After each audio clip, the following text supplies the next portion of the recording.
اب تک کی اہم ترین خبریں۔ شہدادپور سے JN نیوز کے ڈپٹی بیورو چیف سید عثمان علی کی رپورٹ کے مطابق کشمیری عوام سے اظہار یکجہتی کے سلسلے میں یوم استحصال کشمیر منایا گیا۔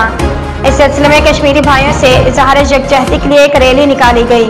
اس ریلی کی قیادت اسسٹنٹ کمشنر شہدادپور قمر الدین راہو پورٹو کر رہے تھے۔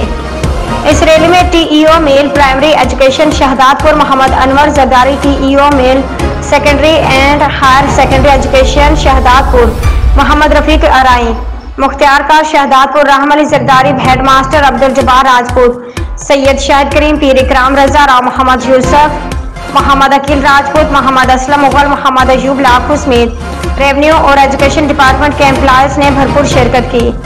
ریلی کے شرکاء سے مقررین نے خطاب کرتے کہا کہ 5 اگست 2019 کو بھارت کی جانب سے کشمیر کی خصوصی حیثیت کو ختم کرنے کی کوشش کی گئی اور کشمیر کے تسلیم شدہ متنازع علاقے کے جغرافیائی نوعیت کے تبدیل کرنے کی کوشش کی گئی۔